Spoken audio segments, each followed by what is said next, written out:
दोस्तों, middle east के हालात फिर से बिगड़ गए हैं और गाज़ा सिटी एक बार फिर से आग और धुएं में डूबा हुआ नज़र आ रहा है। बमबारी का सिलसिला थमने का नाम नहीं ले रहा। इजरायली फोर्सेस ने ताबड़तोड़ हमले किए हैं और फिर एक बार निशाना बनाया गया है एक स्कूल। तो नमस्कार, सत श्री अकाल, आदाब। हाजिर हूँ फिर से एक बार मिडिल ईस्ट की तमाम ताज़ा खबरें लेकर। जुड़े रहिएगा आखिर तक।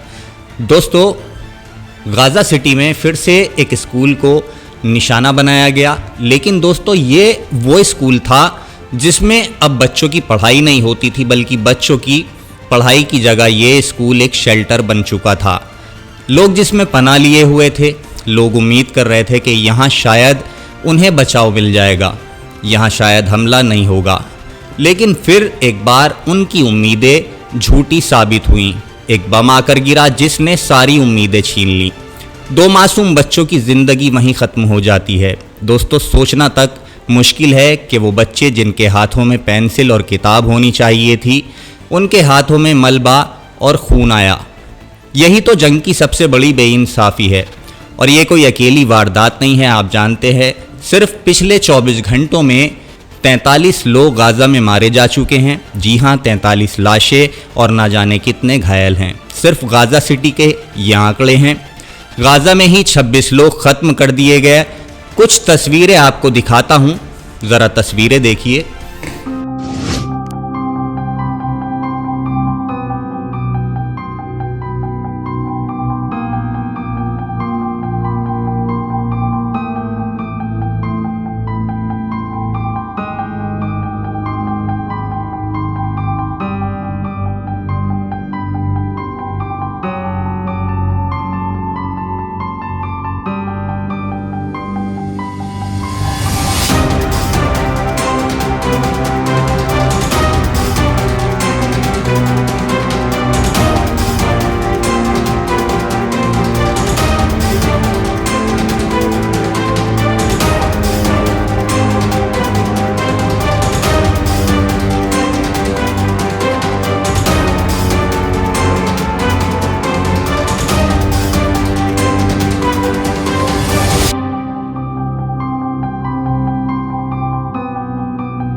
दोस्तों, गाज़ा सिटी की आधी आबादी भाग चुकी है। 4,50,000 लोग अपना सब कुछ छोड़कर निकल पड़े हैं। उनके चेहरों पर थकान है, आंखों में डर है, हाथों में जो मिल सका वही सामान है।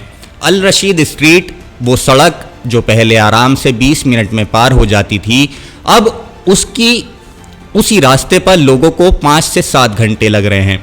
इतनी बड़ी भीड़ है कि कहीं ट्रक पर जगह नहीं है तो लोग बैलगाड़ियों पर निकल पड़े हैं। बैलगाड़ी भी ना मिली तो लोग पैदल चल पड़े। बच्चे गोद में हैं, बुजुर्ग कंधे पर हैं और सामान सिर पर है। ज़रा सोचिए, सड़क का हर मोड़ अब किसी दर्दनाक कहानी जैसा लगता है। हर कदम पर यही डर है कि कहीं रास्ते में कोई नया धमाका ना हो जाए।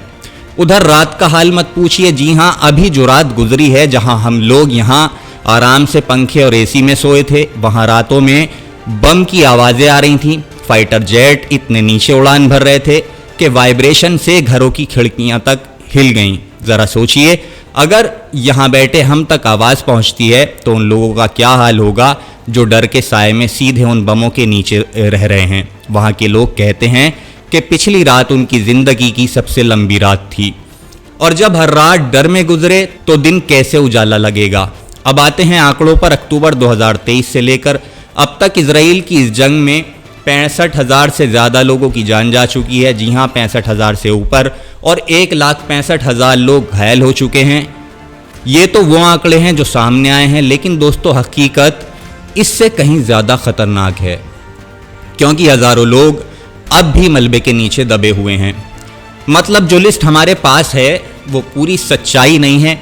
याद कीजिए 7 अक्टूबर का वो हमला जब इजराइल में करीब 1100 लोग मारे गए थे और लगभग 200 लोगों को बंधक बना लिया गया था। उसी हमले से ये पूरा सिलसिला उसी के बाद शुरू हुआ और अब तक मौतें और तबाही का खेल रुकने का नाम नहीं ले रहा है। लेकिन फ़र्क यह है कि इजराइल का दर्द दुनिया के बड़े बड़े अखबारों की हेडलाइन बन जाता है, सुर्खियां बन जाता है, और गाज़ा का दर्द अब तक धुएं और खून में दबा हुआ है। यूनाइटेड नेशन के चीफ एंटोनियो गुटेरेस ने अब आवाज़ बुलंद की है। उन्होंने कहा है कि गाज़ा में जो हो रहा है वो उनकी पूरी ज़िंदगी में कभी नहीं देखा गया। उन्होंने साफ कहा कि दुनिया को इजराइल से डरने की ज़रूरत नहीं है बिल्कुल भी। ये वक्त है इंसानियत का साथ देने का। ये वक्त है भूख से मर रहे बच्चों को, अस्पतालों के बाहर तड़प रहे मरीजों को और मलबों में दबे लोगों को बचाने का। लेकिन दुनिया की हालात ये है कि ये सब बयान दे रहे हैं, मीटिंगें हो रही हैं और ज़मीन पर बमबारी अब भी, इस वक्त भी जब मैं आपको ये खबर सुना रहा हूँ, जारी है। मासूम लोग भूखे मर जाते हैं या किसी बम का शिकार होकर मलबे में दबे रह जाते हैं। उधर इजरायली फौज पर आरोप है कि राहत सामग्री लेने गए लोगों पर भी गोलीबारी की गई। सोचिए, लोग लाइन में खड़े हैं खाने के लिए, पानी के लिए, और उसी लाइन पर भीड़ पर गोलियां चल जाती हैं। भूख से मरते हुए लोग अब गोली से भी मारे जा रहे हैं, पहले भूख से मर रहे थे। यही है जंग की सबसे बड़ी सच्चाई, जहां इंसान की जान की कोई कीमत नहीं बची, जहां इंसानियत शर्मसार हो रही है और दुनिया तमाशा देख रही है। लेकिन इस सब के बीच एक बड़ी राजनीतिक हलचल भी ये है।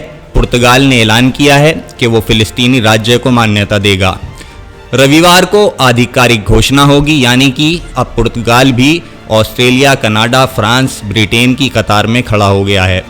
ये इजराइल के लिए बड़ा झटका है दोस्तों, क्योंकि अब दुनिया धीरे धीरे फिलिस्तीन को मान्यता देने की तरफ आगे बढ़ रही है। आवाज़ें उठ रही हैं, लेकिन सवाल यह है कि क्या इस मान्यता से बम रुक जाएंगे, धमाके होना बंद हो जाएंगे? क्या इस मान्यता से बच्चों को खाना मिलेगा, हमले रुकेंगे? शायद नहीं, लेकिन ये शुरुआत है जो धीमी ही सही लेकिन हो चुकी है, और शुरुआत कभी ना कभी तो होनी ही थी। इजराइल अब धमकी दे रहा है कि अगर दुनिया ने फिलिस्तीन को मान्यता दी तो वेस्ट बैंक पर कब्जा कर लेगा। गुटेरस कहते हैं कि हमें इस धमकी से डरना नहीं चाहिए। अगर हम डर गए तो खेल कभी नहीं रुकेगा, और अगर हमने हिम्मत दिखाई तो कम से कम दबाव बनेगा, उम्मीद बनेगी। दोस्तों, इस बीच लेबनान से भी बुरी खबरें आ रही हैं। दक्षिणी इलाके अंसार में इजरायली एयर स्ट्राइक से एक कार तबाह हो गई और एक व्यक्ति की मौत हो जाती है। यानी लड़ाई अब सिर्फ गाज़ा तक सीमित नहीं है, इसके छींटे पड़ोसी देशों तक जा रहे हैं। और अगर ये सिलसिला यूं ही चलता रहा जैसे चल रहा है तो पूरा इलाका आग में झुलस जाएगा।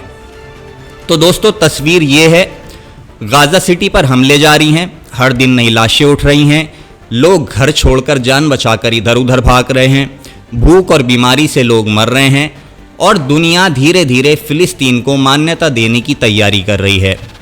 लेकिन असली सवाल अब भी वही है, क्या इससे गाज़ा के लोगों को चैन की सांस मिलेगी? आप सोचिए, जब हम यहाँ आराम से बैठकर ये खबरें सुन रहे हैं, उसी वक्त वहाँ कोई बच्चा अपनी माँ से लिपट कर कह रहा होगा, माँ, अगला बम हमारे घर पर तो नहीं गिरेगा।